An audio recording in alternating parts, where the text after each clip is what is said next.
මජං සරලවම කිව්වොත් CHOCH කියන්නේ market එකේ තිබ්බ ට්‍රෙන්ඩ් එක වෙනස් වෙන්න යනම කියලා දෙන මුල්ම සිග්නල් එකටයි.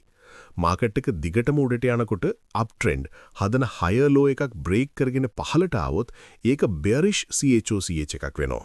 ඒ වගේම දිගටම පහළට යන මාකට් එකක ඩවුන් ට්‍රෙන්ඩ් එකේ තිබ්බ lower high එකක් බ්‍රේක් කරගෙන උඩට ගියොත් ඒක bullish CHOCH එකක් විදිහට හඳුනා ගන්න පුරුණා.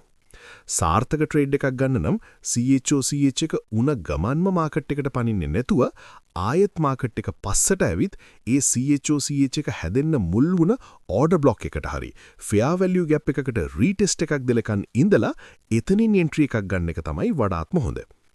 එතකොට ඔයාට අඩු රිස්ක් එකකින් වැඩි ප්‍රොෆිට් එකක් ගන්න පුරුවන් ට්‍රේඩ් එකකට යන්න අවස්ථාව ලැබෙනවා. ට්‍රේඩිං වලදී බොරු CHOCH, false CHOCH, හරි fake out ඕන තරම් හැදෙනවා. ගොඩක් වෙලාවට අලුත් අය මේවට අහු වෙලා සල්ලි නැති කරගන්නවා. මේ වගේ බොරු CHOCH හැදෙන්නේ ප්‍රධාන හේතු කීපයක් නිසා. liquidity sweeps මාකට් එක ලොකු මූව් එකක් යන්න කලින් තිබ්බ හයි එකක් හෝ ලෝ එකක් ලාවට බ්‍රේක් කරලා ස්ටොප් ලොසස් හන්ට් කරලා ආයෙත් තිබ්බ ට්‍රෙන්ඩ් එකටම යනවා.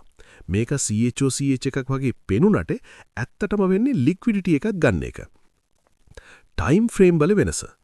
පොඩි ටයිම් ෆ්‍රේම් එකක උදාහා 1M CHOCH එකක් වගේ පෙනුනට ලොකු ටයිම් ෆ්‍රේම් එකක උදාහා 1H හෝ 4H ඒක නිකම්ම පොඩි පුල් බැක් එකක් විතරක් වෙන්න පුරුවම්.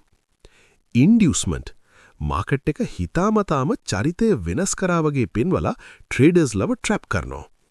බොරු CHOCH වලට අහුන් නොවී ඉන්නේ කොහොමද? බොඩි ක්ලෝෂර් කැන්ඩල් එකේ වලිගය වික් විතරක් බ්‍රේක් කරලා මදි. හොඳ ශක්තිමත් කැන්ඩල් බොඩියක් කලින් තිබුණ හයි හෝ ලෝ එකට උඩින් හෝ යටින් ක්ලෝස් වෙන්න ඕන. HTF alignment හැම වෙලේම ලොකු ටයිම් ෆ්‍රේම් එකේ හයර් ටයිම් ෆ්‍රේම් එකේ සප්ලයි හෝ ඩිමාන්ඩ් ζෝන් එකකදී වෙන CHOCH විතරක් විශ්වාස කරන්න. මොමන්ටම් CHOCH එකක් උනාට පස්සේ මාකට් එක වේගයෙන් ඒ පැත්තට යන්න ඕනේ. ඩිස්ප්ලේස්මන්ට් එහෙම නැතුව හිමින් යනවා නම් ඒක ගොඩක් වෙලාවට බොරු එකක්.